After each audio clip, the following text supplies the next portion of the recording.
I still remember the first time I realized my sister didn't see me as a person anymore. My name's Caleb. I'm 29 now, and for most of my life, I played the role of the safe sibling. You know the type, quiet, dependable, didn't make waves, didn't get in trouble. While other kids were sneaking out or partying in high school, I was in the garage rebuilding a busted carburetor just for the fun of it, or coding little game engines on my beat-up laptop. It wasn't glamorous. No one ever asked me what I was up to at dinner. But I didn't mind. I liked being invisible back then, until invisibility started being used against me. My younger sister, Clara, she's 26, was always the loud one, the pretty one, the star of every family gathering. If I fixed a neighbor's broken engine, she'd show up wearing something flashy, and suddenly everyone would be talking about her new hairstyle or her audition. If I got a scholarship, Clara had just landed some modeling gig or was dating a guy with a flashy car and a YouTube channel. It didn't matter that I'd been grinding behind the scenes, building a real career, starting my own company out of my apartment while working night shifts. To everyone else, Clara was the winner of the family. And me? Just the guy in the hoodie who dabbled in tech stuff. My parents, well, they didn't help. Mom called me her little inventor when guests were around, like I was still 10 and building Lego towers. Dad just nodded silently whenever I mentioned something I was working on, like he couldn't quite keep up and had stopped trying. Meanwhile, Clara's every move was broadcast like a Super Bowl ad. She was dating a minor actor once, and you'd think she'd brought home Brad Pitt. She even called a family meeting to announce it. I wish I was kidding. I mostly stayed quiet, gritting my teeth and letting things slide. I figured, let them talk. I had my own goals. I was pouring everything into my startup. Long hours, investor calls, sleepless nights. I wasn't just building a company. I was building freedom, independence, something I could be proud of without needing anyone's applause. But of course, no one in my family knew what I was really working on. Not because I was hiding it. They just never asked. And then came the engagement party. Clara had been dating this new guy, Tyler, for maybe 2 months before the invite came. The name dropped into our group chat like a pebble in a pond. Hey everyone.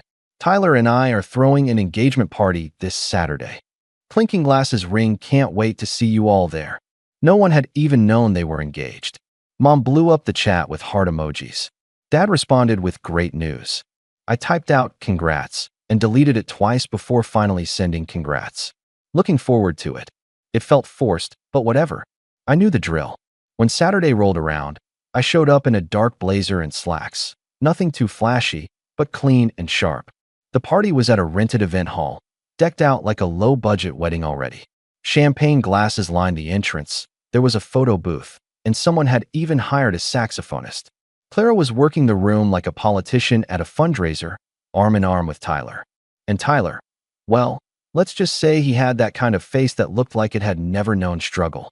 Bleached smile, tailored suit, perfect hair. The moment he saw me, his lips curled into this smug half-smile like he'd just spotted a kid who wandered into the wrong room. Hey, you must be Caleb, he said, strolling over and giving me a once-over like I was a vending machine. Then he actually patted me on the head. The head. I'm 6 feet tall, by the way, and he still reached up to do it like I was a toddler with a toy robot. How's your little project going, buddy? He asked, loud enough that a few people nearby turned to look. There was laughter. Not cruel, but dismissive. Like background noise when someone drops a glass at a party. My jaw clenched, but I didn't let it show. I just smirked, like I hadn't heard him at all, and glanced down at my watch. 5 minutes. I gave it 5 minutes. See, Tyler had no idea who I was. He had no idea who my best man was, or that he'd be walking through those doors any second now. And when he did, I saw it. Tyler's smirk cracked. His confident posture wilted like a cheap balloon in the sun. His hand, still holding Clara's waist, slipped just a little. And he stammered, "Boss? What are you doing here?" My best man, a quiet, broad-shouldered guy in a charcoal suit, glanced at me, then looked Tyler dead in the eyes. "Didn't expect to see you here," he said. "We'll need to have a long talk Monday." The room didn't go silent exactly, but I felt it. People watching from the corners of their eyes, the shift in mood like a cold gust slipping through the hall. And that was the moment things began to spiral. But to explain how we got here, I need to go back. A few months, actually. Back before Clara met Tyler. Before the party. Before the head pat and the passive aggression wrapped in a champagne smile. Because this story didn't start here. It started with a favor I never should have done for my sister. One she never acknowledged. One she turned into ammunition. And it ends with something none of them ever saw coming. Clara wasn't always like this. Or maybe she was, and I just didn't see it. Growing up, we were tight in that uneven, older brother-younger sister way. She was loud and chaotic. I was quiet and calculated. She once convinced a whole group of neighborhood kids that I could hack into school computers, just because she'd seen me write Python scripts for fun. For a while, I thought she was just proud of me in her own weird way. But looking back, it was always about attention, making herself look clever by association. I was just the background prop that made her look more interesting. I didn't resent her at first. I figured it would balance out once we got older, that she'd outgrow the drama, and I'd get my moment once I built something real. But life doesn't wait around for balance. And the moment I made something of myself, she found a way to make it hers. About 8 months before the engagement party, I landed my first big contract. Not freelance work, not some client throwing me a couple grand. This was different. A well-funded logistics startup wanted my company to build the architecture for their internal systems. Full-stack dev, database management, even machine learning integration down the line. It was the kind of deal that could make or break a young company. I worked out of my apartment, running everything solo with a few remote contractors I'd found through a friend, and we delivered results fast. They were blown away. Within weeks, they offered to bring me on as a CTO with a very generous stock option. It was the kind of break you dream about. I remember telling my parents during dinner one night. Clara was there too. Of course, she was crashing at home between apartments because she needed a break from the stress of acting. She had her phone in one hand and a spoon in the other, barely listening. So, I said, trying not to sound too excited. That startup I've been working with, they just brought me on board. CTO. They want me to oversee the tech infrastructure moving forward. Mom blinked. Oh, that's good, sweetie. Like, chief technical something. Officer, I said. It's kind of a big deal. Equity, leadership, I'll be helping run the tech side of a company that could scale fast. Clara didn't even look up. Is it like a job, or still one of your side things? It's a company I helped build, I said, trying to stay calm. And yeah, it's a real job. Real office space. Real investors. Wow, she said, finally looking up. So you're, like, a tech bro now? Dad chuckled, like that was clever. Mom gave me a polite smile. We're proud of you, honey. That was it. 2 years of 16-hour days, of coding through migraines and skipping birthdays to meet deadlines. And that was the reaction. Clara went right back to scrolling on her phone, probably texting that week's boyfriend. I sat there chewing cold lasagna, wondering if maybe I was the one who was wrong for expecting more. I let it go. Again, I figured success would speak for itself. That once things took off, people would see. But success doesn't shout. It whispers. And Clara?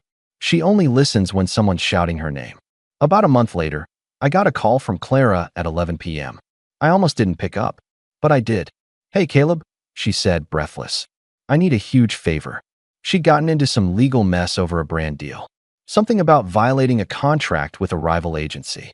She needed help reviewing the documents. You're good with this stuff, right? You've got, like, lawyer friends or whatever. I wasn't a lawyer, obviously, but I knew how to read contracts. And yeah, one of my old high school buddies had passed the bar and owed me a favor. So I stayed up most of the night helping Clara. Got her connected to someone who could help. She got out of it with just a warning. She never said thank you. Not once.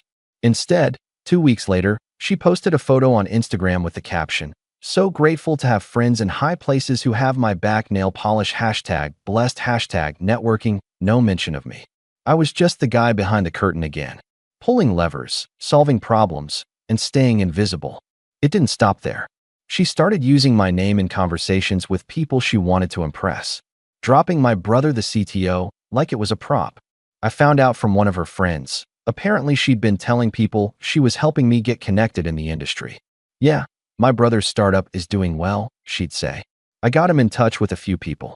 I confronted her, calmly, pulled her aside during another family dinner and said, Clara, stop using me to make yourself look important. She looked genuinely confused. I'm not. I'm literally just proud of you. No, you're not. You're claiming credit for things you didn't do.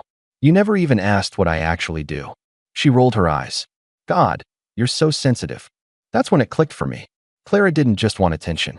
She wanted ownership of every room, every conversation, every bit of praise that floated near our family. If someone complimented my work, she redirected it. If I did something impressive, she reframed it as something she made possible.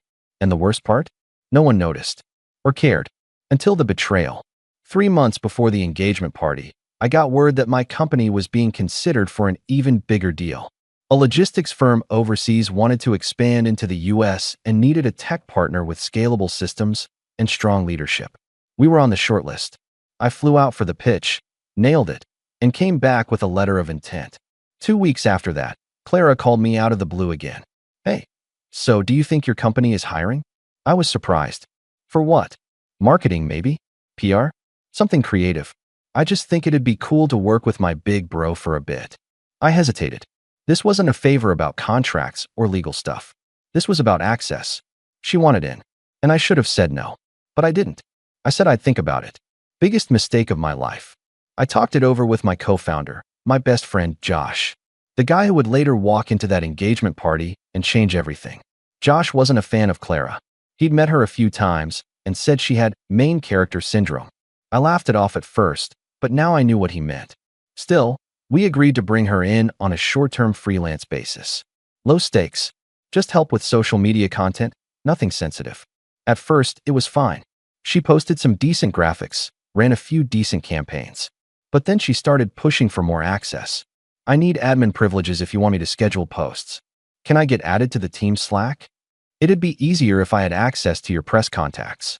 I gave her crumbs. Just enough to do the job. I didn't realize she was hoarding them. 3 weeks before the engagement party, the overseas firm sent over a press request. They wanted to do a joint announcement. Clara saw the email, somehow, before I did. And she jumped the gun. She used our company email to send a statement to a media contact. A statement she wrote. One that named her as brand development lead and implied she was one of the original team members. She framed herself as part of the visionary group behind the platform. She sent it without my approval. I found out when the article went live. I sat at my desk, reading the headline over and over. US tech startups bold expansion. How a young creative helped lead the way. My photo was there. Josh's too. But the whole first paragraph? It was about Clara, her background, her branding intuition, her influence on our communication strategy, things she'd barely touched. I felt like I was watching someone else steal my face and wear it like a costume. I called her. She didn't pick up. I messaged her. Nothing. Finally, I emailed her a formal warning. Josh wanted to cut her off completely. I said no. Let's not make this a war. Let's wait. Let's be strategic. So we waited. The next day, Clara posted the article on Instagram with the caption, "Proud to be part of something so much bigger than me. Just a girl with a dream, a laptop, and a vision. #startup life, #boss moves." That's when I knew. She didn't just want a slice of what I built. She wanted the whole cake. And she thought no one would stop her. That was the breaking point. I stopped giving her access. I removed her from the Slack channel, changed her login credentials, cut off all privileges. When she noticed, she called me, voice dripping with fake sweetness. "Hey," she said, "I think my account's not working." I deactivated it, I said flatly. "You're done." "What?" "You're done, Clara. You crossed the line. This isn't personal. This is business." She went quiet for a second, then laughed. "You're such a control freak, Caleb. No wonder you'll always be working in the shadows." Click. 3 weeks later, she got engaged to Tyler. And when I walked into that party, when he patted my head and mocked my little project, I realized they were made for each other. But neither of them knew what I had planned. And they definitely didn't know who Josh was. Not yet. After the engagement party, I didn't say a word. Not to Clara. Not to Tyler. Not to my parents. Not even to Josh, who gave me a long, searching look as we left that rented event hall with its glittery backdrops and fake gold cutlery. "Want to grab a drink?" he asked once we got outside. I shook my head. Not tonight. I drove home in silence, hands clenched on the steering wheel the entire way. The streets were mostly empty by then, just flickering traffic lights and the hum of my tires on pavement. I parked, walked up to my apartment, and just stood in the doorway for a long time. Shoes still on, jacket still buttoned. That damn party still echoing in my ears. "Buddy," Tyler had said. Buddy. I knew people like him. The kind that smiled with their whole face, while saying things that chipped away at your spine. Guys who smelled like cologne, power, and entitlement. Guys who stepped into rooms like they owned them, because they usually did, or thought they did. Clara hadn't just chosen someone like Tyler, she'd chosen him. The worst possible version of everything I hated about the world I was trying to rise in. And he had no idea who I was. Or that Josh, my best friend, my co-founder, the one he stammered boss to in horror, wasn't just attending the party out of loyalty. He was there because we both knew what was coming, what was brewing. But that night, I didn't feel powerful. I didn't feel clever or patient or strategic. I just felt small. I sank onto my couch, still in my blazer, and stared at the ceiling. The city lights flickered across the walls like broken code. My thoughts were racing, but they had nowhere to go. And for the first time in a long time, I wondered if maybe everyone had been right about me all along. That maybe I was the background guy, the little project guy, the one who builds and watches others take credit. It wasn't just Clara and Tyler that got under my skin. It was the whole pattern of it. Every time I tried to make something of myself, someone louder took the spotlight. Every time I succeeded, someone more charming, more relatable, someone with a better smile or a louder laugh, stepped in and absorbed the praise. And I let them. That was the worst part. I let them. I let Clara use me for clout. Let my parents dismiss my wins. Let Tyler pat me like I was a child holding a Lego set. I sat there until the sun came up. And then, quietly, I began to change. The next few weeks were quiet. I buried myself in work, but it wasn't like before. This time, I wasn't just building a company. I was building leverage. First, I called Josh. "We need to talk about Clara," I said. He didn't hesitate. "What did she do now?" "I want to run a full audit on everything she touched. Every document, every client interaction, every post." He whistled softly. "You thinking legal?" "Not yet. Just documentation. I want a trail." Josh didn't argue. He never did when I got that tone in my voice. Second, I made myself scarce. I stopped showing up to family dinners.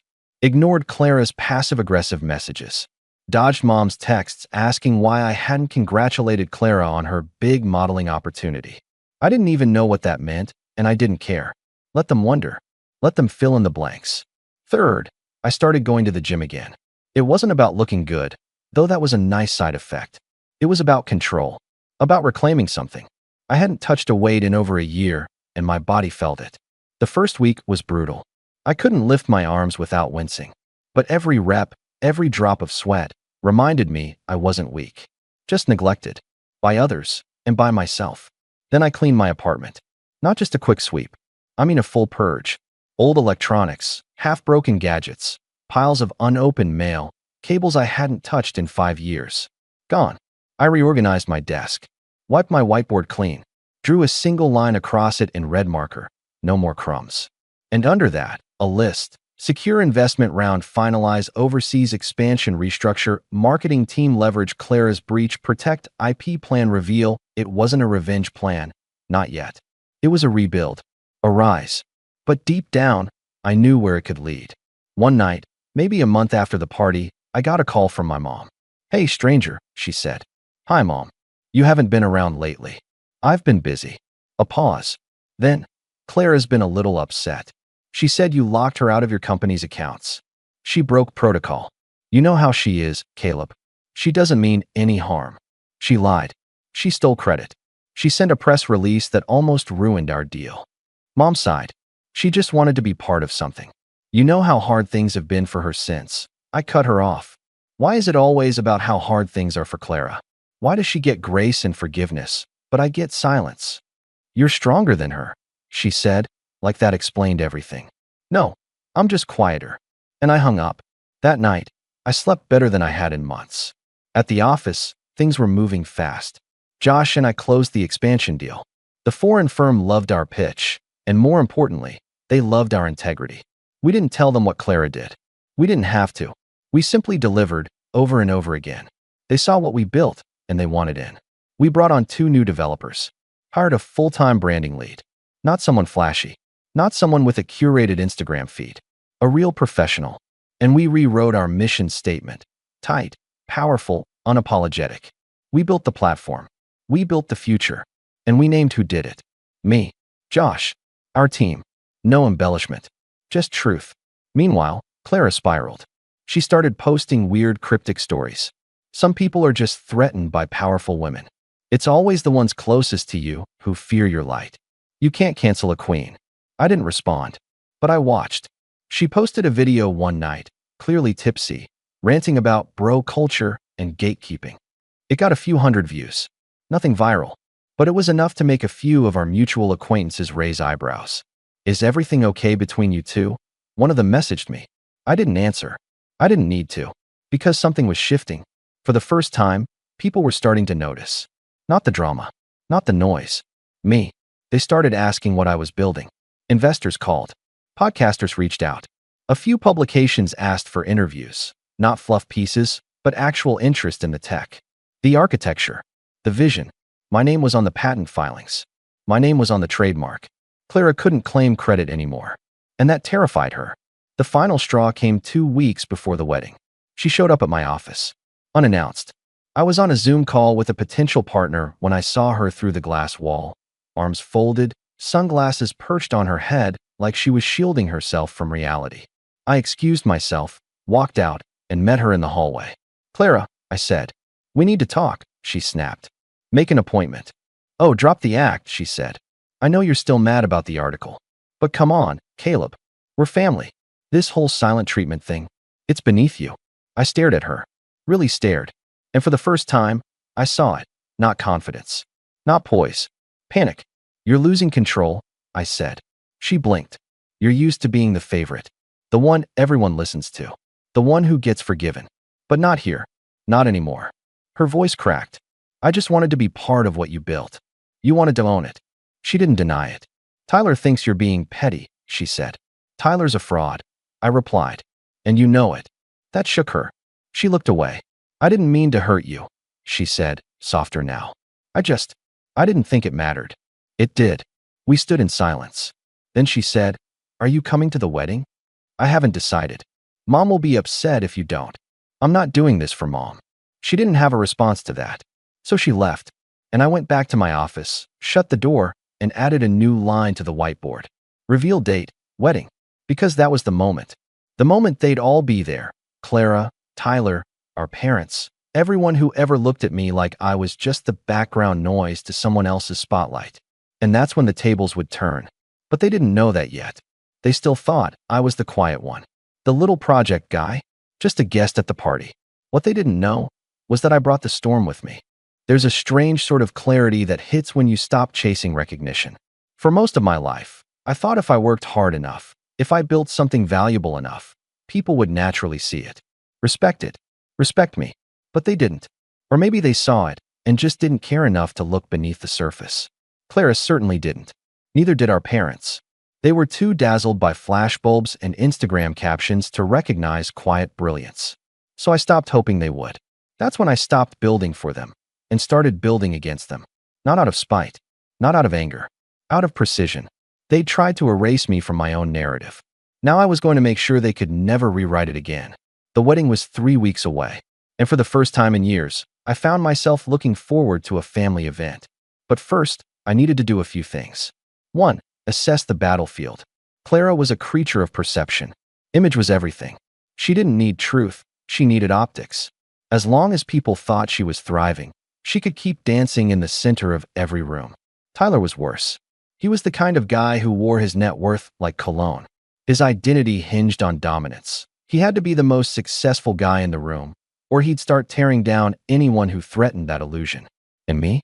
I'd finally become invisible enough to be dangerous. They didn't know I'd signed exclusive rights to our newest software system just 2 weeks prior. They didn't know we'd secured series of funding in a quiet round led by a firm Tyler had pitched to and been rejected by. They didn't know we'd moved our headquarters into a sleek, downtown loft just blocks from the event space they were using for their wedding. They didn't even know Josh had quietly looped in a compliance team to review every digital footprint Clara left during her brief employment with us, gathering timestamps, IP logs, unauthorized emails, even the original metadata from that infamous press release she sent without our approval. This wasn't petty. This was documentation. 2. Leverage Clara's weakness, her need to be seen. I started feeding her breadcrumbs. Josh thought it was risky, but I told him to trust me. I sent Clara a message for the first time in weeks. Simple. Neutral. Hey, I've been thinking about what you said when you came to the office. You were right. It's stupid to stay mad. We're family. Let's talk. She responded within 10 minutes. Oh, thank God. I've been saying the same thing to Mom. I miss you. Let's get coffee. I have updates. Of course she did.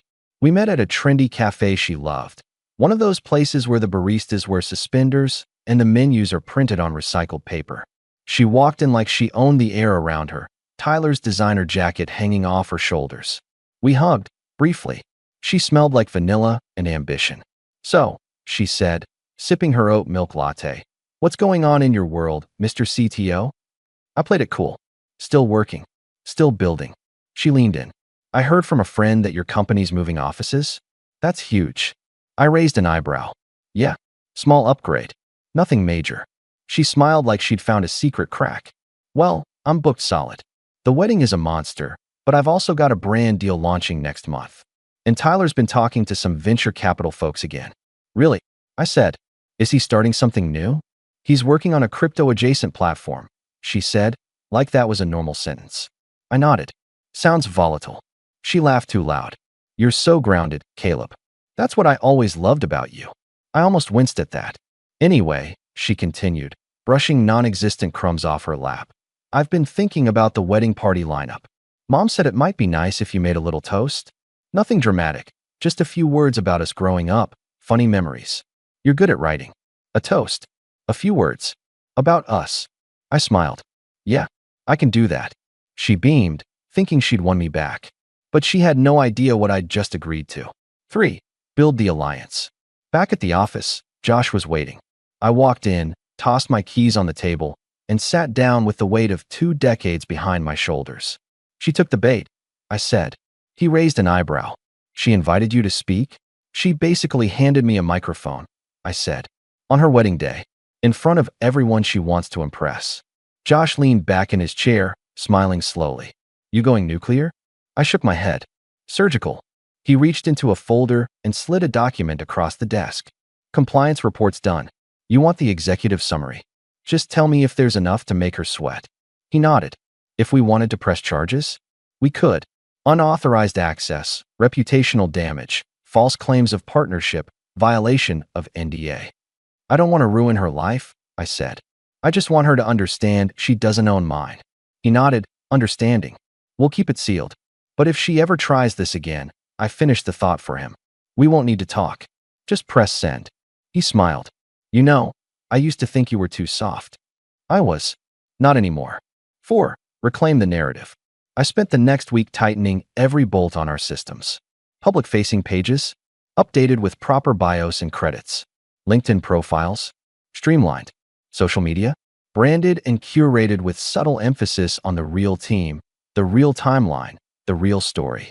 I didn't mention Clara once, but her absence said everything. I gave an interview to a mid-sized tech blog that had been following our growth. Nothing scandalous, just facts. Data. The trajectory of a 2-man startup breaking into international markets. When asked about marketing missteps, I smiled and said, we learned a lot about the importance of qualified teams and internal trust, especially when you're growing fast. It wasn't a dagger, just a scalpel. And the story started spreading. People in our network began whispering, connecting dots, questioning the version of events Clara had peddled. She tried to fight it, posting vague, inspirational rants about resilience and forgiving yourself when others won't. But people weren't buying it like they used to, because now they knew there was more to the story, and I wasn't hiding anymore. 5. Prepare the moment. The wedding was 1 week away. I bought a suit, custom fit, midnight black, no tie. I confirmed my RSVP, checked in with Josh, and prepared my speech. But I wasn't just writing words. I was designing an experience. I printed 2 envelopes, one for Clara, one for Tyler. Inside each, a carefully worded document, professional, precise, legally vetted. Clara's detailed her documented violations. It wasn't accusatory, it was a reality check. I included her timestamps, her actions, and the ways they impacted our business. Tyler's was simpler. A single-page portfolio summary. A breakdown of who our lead investors were, who turned him down, and why. One of the firms backing us, his former employer. the one that laid him off. I didn't gloat. I just laid out the math. Both envelopes went into my jacket pocket, not to be handed out, just to be ready, in case they tried anything. The night before the wedding, I stood on my balcony, looking out over the city. The air was cool, and the world felt quiet, like the pause before a chess move. The kind of silence that means something's about to shift. I wasn't nervous. I wasn't angry anymore, either. What I felt was control, not over them, but over myself. For the first time in years, I wasn't reacting. I was choosing. And when I walked into that wedding the next day, it wouldn't be as Clara's awkward older brother. It would be as the man who built everything they tried to steal. And this time, everyone would see it. But they had no idea what was coming next. Because when the best man stands up with the mic, it's not always to toast. Weddings always have a smell. Not just the flowers or the food, something else. Nerves, perfume, warm linen, polished wood, maybe. A kind of artificial joy, like everyone's pretending the world paused just for this day. It never does. I showed up 10 minutes early, suit crisp, shoes silent on the marble floors of the event hall. The place was dressed to impress. Long white drapes lined the walls. Candlelit centerpieces flickered at every table, and gold-trimmed everything glinted under chandeliers. Clara had spared no expense. Or, more accurately, Tyler hadn't. The guest list was loaded. People in cocktail dresses with practiced laughs. Men adjusting cufflinks and scanning the room like they were at a networking event. Half the local scene was here. Investors, influencers, brand reps, socialites, and enough photographers to make it feel like a press launch. That was no accident. This wasn't just a wedding. This was a performance. I was just taking it all in when I saw my parents. Mom spotted me first. Her face lit up like Christmas. She hurried over, arms wide. "There you are? We weren't sure you were coming." I smiled politely, told Clara I'd be here. Dad gave me the usual stiff nod. "Looking sharp, son." "Thanks," I said. Figured it was a special occasion. Before they could ask more, someone tapped my shoulder. Josh. He'd arrived in his own understated suit, navy, no tie, clean shave. To everyone else, he looked like any other guest. But to me, he was the hammer behind the glass. "You good?" he asked. I nodded. "Everything's in place. You sure you want to go through with it?" I've never been more sure of anything. He gave me a single nod and slipped away into the crowd. I stayed near the back as the ceremony began. Clara walked down the aisle to a carefully chosen acoustic track, eyes shimmering, lips painted into perfection. Tyler stood at the altar like he'd just closed a billion-dollar deal. The officiant spoke in poetic half-truths about love and unity. They said their vows. They kissed. And just like that, the show was complete. For now, the reception was where it all mattered. That was where the cameras were. The toasts. The branding moments. The real audience. Dinner was served. Speeches were made. Clara's maid of honor gave a sweet, slightly rehearsed speech about childhood memories and how Clara always believed she was destined for something bigger. Tyler's best man told some joke about business school and Tinder. Then the mic was handed to me. Clara caught my eye as I stood. Smiled. She thought she knew what was coming. I walked to the front slowly, each step deliberate. The mic was lighter than I expected. I cleared my throat. The room quieted. Cameras rose. "Hi, everyone. For those of you who don't know me, I'm Caleb, Clara's older brother." Polite smiles. Some nods. One or two people clapped, unsure why. I was asked to share a few stories. I began. You know, embarrassing childhood stuff. But I'm not going to do that. A chuckle rippled through the crowd. Clara's smile twitched. "I thought about telling you how Clara used to boss everyone around during playtime, or how she once told our neighbor I was building a robot to spy on the government, just so they'd ask her more questions." A few more laughs. But that's not the story I want to tell. Clara's smile froze. The truth is, this isn't the first time Clara's taken credit for something she didn't do. Dead quiet. My parents shifted in their seats. Tyler tilted his head slightly, like he wasn't sure if this was part of the act. I took a breath. 3 months ago, Clara sent out a press release under our company's name, one she wasn't authorized to write. She called herself a founding member, claimed she shaped our strategy, said she built part of our vision. Murmurs. She didn't. A pause. She wasn't part of our founding team. She wasn't on the core project. She was brought on for 3 weeks, freelance, to do a few social media tasks. And when we asked her to stay in her lane, she crossed every boundary. Now the whispers were turning heads. Tyler stood up. "Hey," he said, his voice too loud, too firm. "That's enough." I turned to him. "Sit down, Tyler. You're next." That shut him up. I faced the crowd again. You see, Clara's mistake wasn't that she tried to help. It's that she tried to own. She tried to rewrite our company's origin to center herself. She wanted to be seen as a visionary, but forgot to be one. Clara stood now too.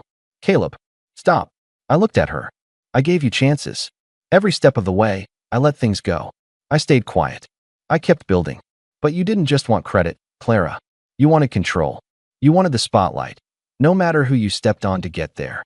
Someone's camera was still recording. Good. I turned to the guests. "If you're wondering why I'm doing this now, in front of all of you, it's because this isn't just a family issue.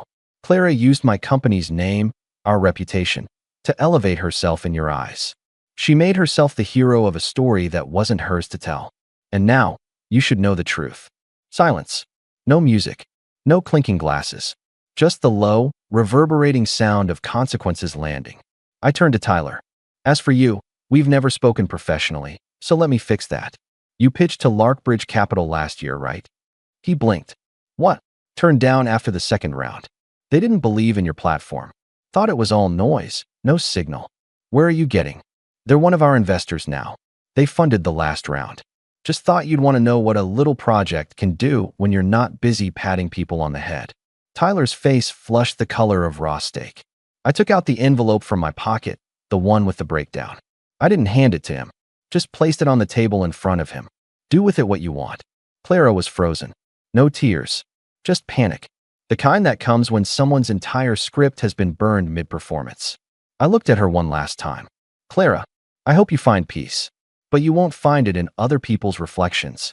I placed the mic back on the stand and walked away. Josh was waiting near the exit. "You did it," he said. I nodded. "How do you feel?" I thought about it. "Lighter." We stepped outside. Inside, the music had resumed. The machine was trying to reboot, but the spell had broken. The photographers had turned their cameras elsewhere. Tyler never touched the envelope. Clara never followed me out, and I never looked back. A week later, a trimmed-down video clip of the speech surfaced online. Someone had uploaded it with the caption, "CTO shuts down sister's lies at her own wedding," in front of her rich fiancé. It blew up. Not millions of views, but just enough. Enough to start conversations. Enough for people to reach out, ask about the company, about our next phase, about the real story. We never had to defend ourselves again, because truth has a habit of standing tall once it's no longer hiding. Months passed. The company soared. I kept working. Quietly. Cleanly. My parents never brought up the wedding. They never apologized either. But that didn't matter anymore. Because I wasn't chasing approval. I had found something better. Control. Clarity. Purpose. And the deep, satisfying knowledge that when the world finally stopped mistaking silence for weakness, I was the one holding the mic.